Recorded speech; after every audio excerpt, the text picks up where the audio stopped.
You know, when you think about all the great empires in history, one just stands out for its sheer staying power. For 3,000 years, ancient Egypt didn't just hang on, it thrived. So how in the world did they do it? Let's dig in. Just take a second and let that number really sink in. 3,000 years. I mean, the entire Roman Empire rose and fell in about a third of that time. To put it another way, we today are actually closer in time to Cleopatra than she was to the building of the Great Pyramid. It's a span of time that's just so huge, it's almost hard to wrap your head around. So what was the secret sauce? What was the glue that held this incredible kingdom together through golden ages, total collapses, and wave after wave of invasions? Well, the answer doesn't start with an idea. It starts with a river.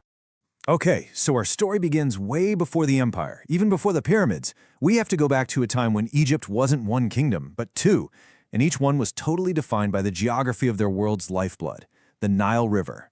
You see, the geography created two completely different kingdoms. Up in the north, you had Lower Egypt, this huge fertile delta where the Nile spills into the sea. That was the land of the Red Crown. But if you traveled south, you'd find Upper Egypt, a long, thin ribbon of life squeezed between two endless deserts, and it was ruled by the White Crown. Two lands, two cultures, and two very different crowns. Then, around 3100 BCE, this legendary king, King Narmer, does something absolutely revolutionary.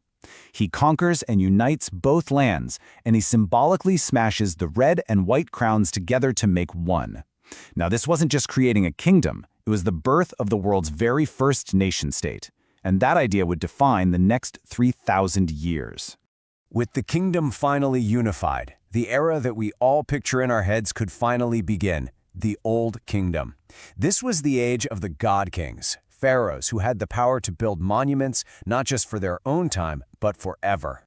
You have to understand, these pyramids weren't just fancy tombs. To the Egyptians, they were resurrection machines. They believed the pharaoh's life force, their Ka, had to climb up to the heavens to join the gods. The pyramid was the physical launchpad for that cosmic trip, literally a stairway to the stars. And the scale of this belief is just mind-boggling. The Great Pyramid of Giza alone is built from an estimated 2.3 million stone blocks. And get this, each one of those blocks weighs more than a car. So the question isn't just why they built it, but how on earth did they do it? Well, while we're still debating the exact methods, the basics were an absolutely incredible feat of logistics. You had workers quarrying these huge blocks, then they transported them on barges down the Nile, probably during the annual flood.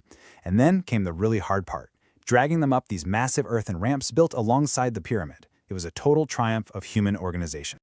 So, after a bit of a chaotic period, Egypt comes roaring back, stronger than ever before. It enters its most glorious and powerful phase, the New Kingdom. This is the Egypt of empire, of unimaginable wealth, and of names that have become legends. Yeah, the New Kingdom was Egypt at its absolute peak. Pharaohs weren't building pyramids anymore. They were being buried in these secret hidden tombs in the Valley of the Kings. The capital city, Thebes, became the biggest and wealthiest city on the planet, filled with staggering temples like Karnak and Luxor. This was Egypt, the superpower. This era also gave us some of history's most incredible rulers. Take Hatshepsut, a woman who ruled as pharaoh in a man's world. She decided to build wealth not through constant war, but through trade. Her huge expeditions brought back just unbelievable riches, proving that an empire's power could come from commerce just as easily as from conquest. And then there was Akhenaten, the ultimate rebel. In a move that must have shocked everyone, he basically fired Egypt's entire roster of gods. He declared there was only one god, the Aten, the physical disk of the sun. It was a religious revolution that just turned Egyptian society completely upside down. But maybe no one represents the power of the New Kingdom better than Ramesses the Great. His reign lasted for an unbelievable 66 years. During that time, he fought in the legendary Battle of Kadesh, he signed the world's first ever known peace treaty, and he built so many monuments that his name is on more temples than any other pharaoh. His reign was the absolute high point of Egyptian power. But as we all know, no empire lasts forever. After more than 1,000 years of dominance, the sun finally began to set on the Egypt of the pharaohs. The world around them was changing, and new, hungry powers were rising on the horizon. The end wasn't some sudden, dramatic collapse, though. It was more like a slow, grinding decline.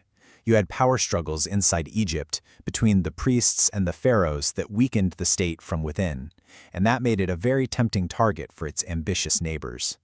The age of Egyptian dominance was coming to a close.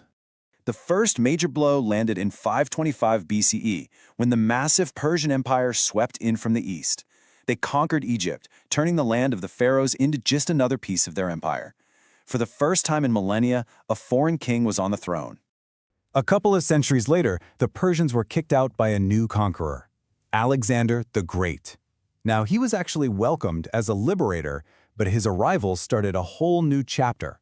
After he died, his general Ptolemy took control, starting a Greek-speaking dynasty that would rule Egypt for the next 300 years. And that, of course, brings us to the final, most famous pharaoh of all, Cleopatra VII.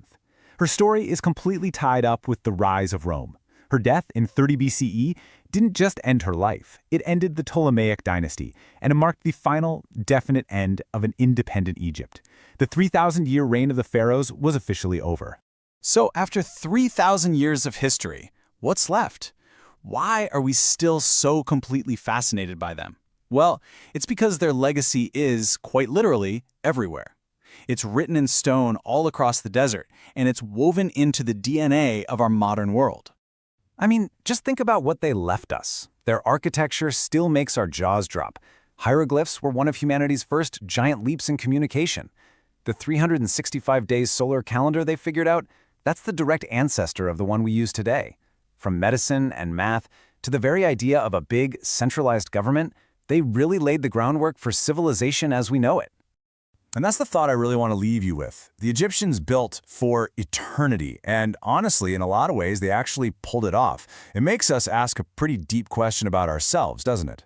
When future historians look back on us from the year 5000, what monuments, what ideas, what legacies will our civilization have left behind for them to find?